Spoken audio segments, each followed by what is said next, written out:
Football বিশ্বের সবচেয়ে শক্তিশালী এবং ফুটবলের পরাশক্তি হিসেবে দেখা হয় 5 বারের বিশ্ব চ্যাম্পিয়ন ব্রাজিলকে। তারা শুধু 5 বারের বিশ্ব চ্যাম্পিয়ন বলেই নয়, ফুটবলে তাদের রয়েছে অনন্য ইতিহাস এবং ঐতিহ্য। ফুটবল বিশ্বে একমাত্র দেশ হিসাবে ব্রাজিল ফুটবলার রপ্তানি করে সবচেয়ে বেশি অর্থ উপার্জন করে।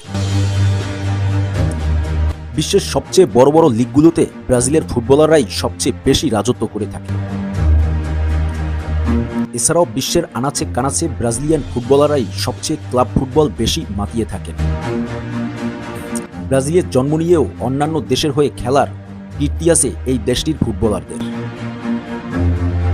সেই সবচেয়ে বেশি সোনালী ট্রফি অর্জন করা দেশটি 2002 সালের পর থেকে এখন পর্যন্ত আর কোনো বিশ্বকাপ ছুঁতে পারেনি।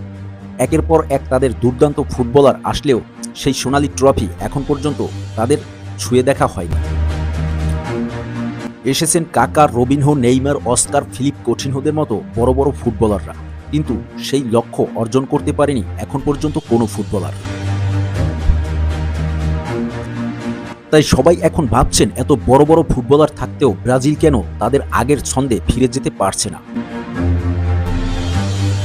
সেই রহস্য খুঁজতে ব্রাজিলিয়ান ফুটবল বোর্ড সিবিএফ এবার নিয়েছেন এক ভিন্ন পদ্ধতি।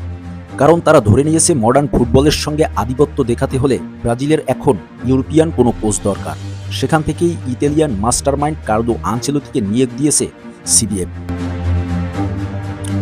এবার সেই ব্রাজিল বাহিরের কোনো কোচের অধীনে 2026 বিশ্বকাপে অংশ নেবে।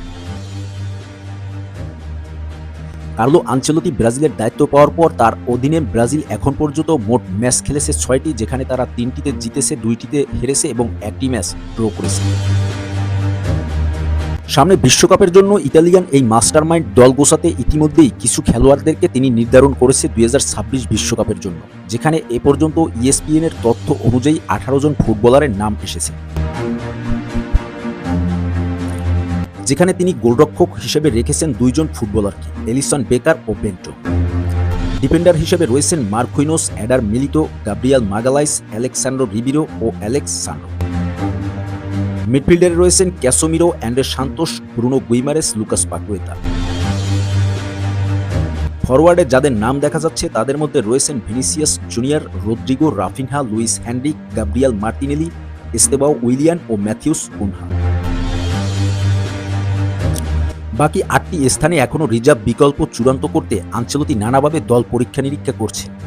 এখন দেখার অপেক্ষায় বাকি 8 জন সদস্যের মধ্যে কারা সুযোগ পায় ব্রাজিলের 2026 বিশ্বকাপের স্কোয়াডে।